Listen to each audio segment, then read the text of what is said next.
Take-Two Interactive really kicked the hornet's nest when they announced that Borderlands 3 would be an Epic Game Store exclusive for 6 months, leading to the franchise being review bombed on Steam. Well, Valve are taking action against that review bombing, and this is all happening at the same time that a rumor regarding Red Dead Redemption 2 PC has leaked. Another, of course, Take-Two Interactive game. The news cycle is relentless, and today we have a hell of a lot to talk about. Welcome back to another industry report. There's a lot here today. We've got a very interesting, definitely real story with Steam, and then a supposed leak that I think is important to be real about, even though it does lead us to some interesting business discussions. And we're going to kick it off with that leak. So yesterday, a 4chan poster saying they were the famous 4chan leaker posted about Red Dead Redemption 2, claiming the release date of its PC version and that it would be an Epic Game Store exclusive, but in a slightly different way than most other exclusives. Now, this has been picked up by some of the smaller gaming news sites. It may make its way out further, and it is beginning to make its rounds on YouTube. They posted under the name BL3LKR, so of course with Borderlands 3 being leaked to 4chan on the 27th of March, I believe, it seems like it is the same leaker, or very likely in my view, somebody who is attempting to write off that happening. Now, this post claims that Red Dead 2 will be a permanent Epic Games exclusive, with the reason being that Take-Two Interactive have supposedly struck a deal with Epic to basically have Epic take none of the game's microtransaction revenue, and then of course to still have the regular 88-12 split. This is a very wild claim, although the base premise is something that sort of makes sense to me, and here's why. Epic Games are in the business of signing games as exclusives that people really care about. Phoenix Point, Metro, Borderlands, they're all games with underserved enthusiast audiences who really care. Now, with these people already being underserved in terms of quantity of new games, and excitement for new games in their chosen franchises being massive, well, chances are they will move over to the Epic Games Store even if the audience doesn't really like the store that much. Well, Red Dead Redemption 2 is perhaps the ultimate example of this. It sold terrifyingly well, 23 million copies shipped, I believe, on consoles, but hasn't came to PC yet.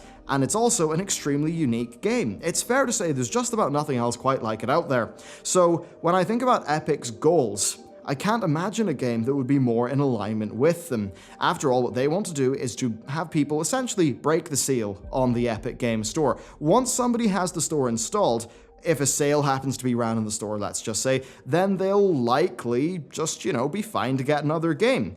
Basically, once the first purchase onboards somebody to the store, it's going to be easier for them to get further sales. Plus, that all happens on top of them giving away a free game, I believe, every 2 weeks throughout this entire year, which is another sort of incentive to get people onto the store. Now, the particularly spicy part of this, I don't even want to call it a leak, I'm just going to say post, is the claim that Epic will waive their 88-12 split on microtransactions. Now, if you're not aware, GTA 5 Online is a terrifyingly large moneymaker that is very much driven by microtransactions.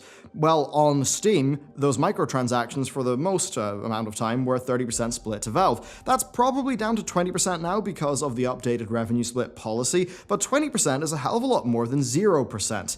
Now, these sort of in-app purchases are one of the main drivers for Take-Two's stock price, and indeed their latest earnings call, even in spite of those crazy Red Dead sales, was actually resulted in a drop of price because Red Dead Online wasn't doing well. So a big goal for Take-Two is going to be to get Red Dead 2 Online making money.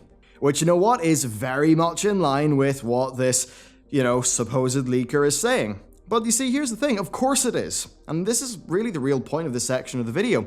Anyone coming up with a leak is going to want to make it sound as plausible as possible, perhaps throwing in 1 or 2 curveballs to spice it up. Most leaks amount to nothing, but it is very true that many leaks are actually real. This person even claims to be the Borderlands 3 leaker, which, kind of makes sense. But after all, if somebody wants to look real, and there was a real leak, they're going to just name themselves after that. That said, if Red Dead Redemption 2 is coming to PC, I think it's very likely that it would be an Epic Games Store exclusive. Given, of course, how Take-Two are already directly working with Epic Games, I think that makes sense. Also, Red Dead 2 is not a game that will have to grow organically over time. I think games like that are the ones that could genuinely be hurt by Epic's public relations, and it's why I don't think an unestablished indie would do particularly well only being on the Epic Store because of Epic's public image, at least right now. With Red Dead 2 though, that's a guaranteed 5 to 10 million sales, right? I mean, it basically is. Well, knowing that they almost certainly have the vast majority of those sales in the bag already, and they don't have to rely on organic growth, well, I mean, if they're going to earn 600 million in revenue, would they rather do that at an 88% cut or an 80% cut? Probably the 88. It's an interesting topic to be sure, and again, it all just comes down to how many people will boycott the game, and I mean, as much as we all talk about those boycotts, historically they have not amounted to a massive amount, even though I really do respect anybody who is willing to give up something that they know they absolutely would enjoy because of their principles. I think, regardless really, that is something that I think we do have to have a lot of respect for, and that is the type of responsible consumer behavior that, we probably would be better off if we had more of. So to round this up, I think it's a very interesting business discussion, and I think it is something that eventually will happen, but it's pretty much impossible to verify this leak. And right now, all of the incentives for the more lulzy types who are on 4chan, well, those incentives do point towards causing maximum Epic Games related chaos. Now, this leak also did say that the game will release on the 9th of July with a 22nd of April announcement date, so if that announcement date happens, then I guess we will know that there was something to it. But until then, there's no way we can find out. Next up, and still actually relating to a Take-Two owned property and the Epic Games Store, we have the review bombing of Borderlands, and this is such a fascinating issue. So shortly after we released yesterday's video, Steam enabled a new system to counter review bombing. Now, previously, the Borderlands franchise had a mixed review for the recent ones because of a massive wave of negative reviews that were posted over the last few days. Now, if you look at it today, you'll see that a lot of those have been filtered out by default. Now, what's actually hilarious here is the timing with Randy Pitchford's tweets, of course, the CEO of Gearbox. Big Randy really went off on one on Steam. A user then told him that those reviews exist because people disagree with the game's distribution decisions, and he basically responded like a large child, which is quite unfortunate to see from a grown adult who is leading a large team of people and therefore acting as the public face of their work. So I think that is very unfortunate. And frankly, if you're going to make something you know is a controversial decision, you should have the grit and the stoicism and the courage to ride it out instead of acting like a big child. And unfortunately, that is what Randy did, and I do think that was a blunder on his part. I think showing that instant access to Twitter.com for many people is actually not a good thing, and it probably is generally bad for society. Of course, this was all extra funny because shortly after that exchange, Steam implemented its anti-review bombing filter. And it's a somewhat contentious topic for a few reasons, and they're all quite valid. So first, Borderlands 1 Enhanced Edition actually is a bit of a technical mess, with reports of bugs and poor performance being very common in the negative reviews that I read on its store page yesterday.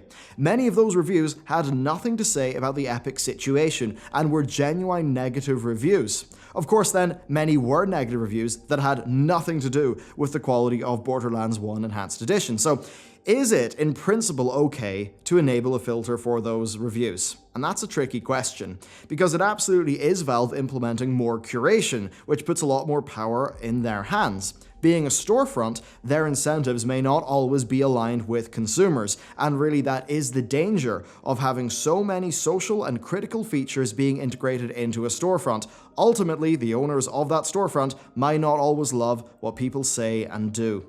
However, it is also true that those reviews literally are off topic, which is how Steam is currently categorizing them. If a Steam user goes to Borderlands 1 and looks at the review section, they want to know if that game is good or not, if it works or not. A lot of those negative reviews did not have much to say about that, so it is true to say that they were off topic in relation to the core point of a product review. That makes them unhelpful to Steam users and makes the entire review section more exploitable and less fit for purpose. Of course, though, the same could apply the other way. Perhaps a game like Hatred could get a lot of positive reviews because of a counterculture. These things would all be off topic, and I think in principle it would be a reasonable thing for Valve to say that they were off topic. This gets into a far more core problem though. It's the difference between the review score of a game and the meta community opinion score of a game. I think it's clearly possible that people could say that a game is great, but be not happy with its overall state because of its developer.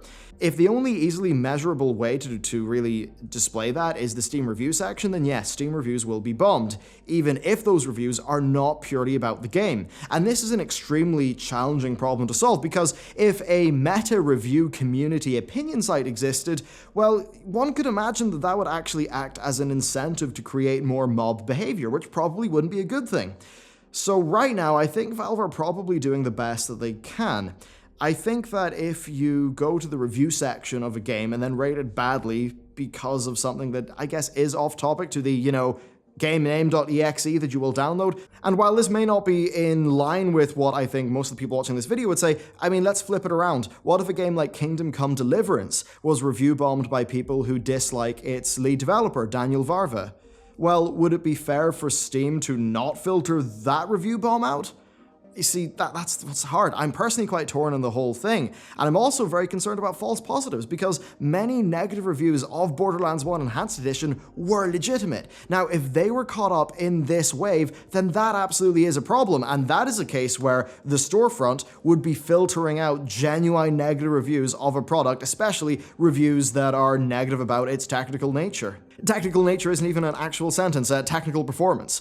So it's a constant worry for Valve, I think, because the more that Valve curate and moderate, the greater the expectation that they set for themselves to do that. It's kind of like the second Twitter decides to enforce parts of their terms of service at all, then they come under more scrutiny for not applying it perfectly to all groups. And overall, it just shows having a platform is a massive can of worms. I actually wonder if part of the reason why Epic is not planning to do like sort of in-store forums, and why they are planning to make their review section be an opt-in or opt-out for developers, is because they essentially don't want the responsibility of running a platform on their storefront. I actually can see how that is a pragmatic thing for them. However, it is also true that having Steam community is really handy for troubleshooting technical problems, common issues, just things that are good to know about a game. It can provide a great way for developers to communicate with their audience, and of course, Steam reviews are actually great.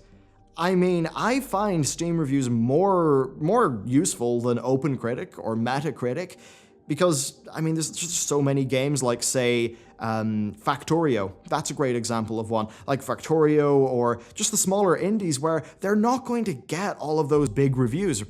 And there are also a lot more games that are kind of tailored to a different audience, I think, than most of the game critics. So because of that, having in-store reviews is an extremely good feature, which then again means it's important that Valve maintain them. But then what does maintaining them actually entail? When do you say that something is off topic? It's all very, very challenging. So I'm going to end this by asking you, what do you think the right thing to do is? What do you think Valve should do in response to review bombs? That's the main thing I'd like to hear down in the comments. Should Valve do something about review bombs? Should they delete those reviews? Should they filter them into a sort of a meta/off-topic section? I kind of think that's sort of reasonable. Or should they just let the whole thing be and just let developers kind of reap what they sow, even if it does technically mean that the product reviews on Steam are less connected to the product itself in isolation? Super interesting topic. Let me know down below. Thank you so much for all your support in this channel, and with that, I will see you next time.